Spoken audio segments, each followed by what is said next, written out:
안녕하세요. 미래에셋증권에서 중국 증시 열심히 보고 있는 박수진입니다. 이제 주요 지수는 알겠는데 중국과 홍콩 증시의 차이점이 뭐예요? 맞아요. 다들 그 부분을 제일 어려워하시죠. 이번 시간에 좀 입문 편이긴 하지만 조금은 난이도가 있는데, 사실 홍콩에만 상장되어 있는 종목을 거래한다? 중국에만 상장되어 있는 종목을 거래한다? 라고 했을 때는 굳이 두 개의 시장을 비교할 필요는 특별히 없다. 하지만 혹시나 내가 투자하려는 기업이 중국 본토에도 상장되어 있고 홍콩에도 상장되어 있다? 주가도 다르다? 이거 뭐냐? 다른 기업이냐?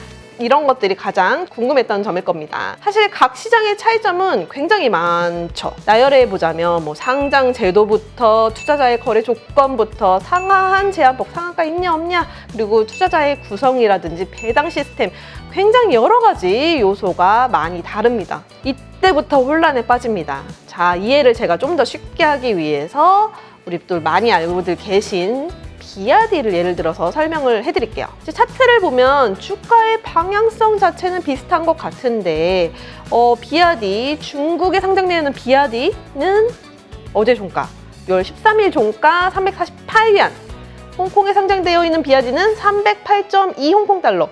주가를 위안화로 환산해서 비교를 했을 때도 중국에 상장되어 있는 비아디가 30% 정도 더 비싸더라. 이게 무슨 일인가? 많이들 헷갈리셨을 겁니다. 여기서 질문. PD님, 이 두 개의 비아디는 같은 기업일까요? 다른 기업일까요? 다른 기업 아니에요? 네, 같은 기업 같기도 하고 아닌 것 같기도 하고 이런 느낌이겠죠. 근데 결론은 같은 기업이다. 중국의 비아디가 두 개로 나뉘어져 있는 것이 아니라 한 기업이 중국 본토와 홍콩에 나눠서 상장한 겁니다. 근데 같은 기업이라는데 주가가 왜 다른 거예요? 여기서 무너지는 일물일가의 법칙. 사실 이런 현상은 중국 본토와 홍콩 주식시장의 특징에서 오는 차이 때문에 같이 이해하고 비교해보면 좀 좋을 것 같아요. 첫 번째, 상한가 한가 있다? 없다? 중국은 있고 홍콩은 없다. 중국은 상해와 심천지수의 상한 제한폭, 상한가와 하한가의 제한을 할 수 있는 폭이 10%죠. 상업판 가청반 지수는 20%입니다. 그런데 홍콩은 상한가, 하한가가 없어요. 하루에도 60, 70%씩 오를 수도 있고 빠질 수도 있는 사실 무시무시한 시장이다 라고 보시면 될 것 같아요. 중국 증시에 상한 제한폭이 10%가 있다는 것은 홍콩 시장 대비 주가 변동성을 방어할 수 있는 하나의 시스템이 있다 라고 보시면 좋을 것 같고요. 홍콩보다 주가 방어가 되기 때문에 리스크를 조금 더 감안하고서라도 주당 가격이 조금 더 싼 홍콩 증시에 투자할 것이냐, 주가는 조금 더 비싸지만 상한 제한폭이 10%라도 있어서 주가 하방은 홍콩 대비 지켜낼 수 있는 중국 주식을 살 것이냐를 선택하라는 거죠. 두 번째, 각 시장별 주요 투자자가 다릅니다. 자, 우리는 이제 홍콩과 주식시장이 아니라 동대문으로 가볼게요. 동대문에서 티셔츠 한 장 살 때를 생각해보면 좀 가장 쉽다. 가서 소매로 티셔츠 한 장 살 때와 도매로 티셔츠 500장 살 때의 가격 차이가 분명 나겠죠. 저는 그 논리로 좀 접근했더니 오히려 시장을 구분하는데 굉장히 명쾌해지더라고요. 중국은 개인 투자자 위주, 홍콩은 기관과 외국인 투자자 위주로 구성된 시장입니다.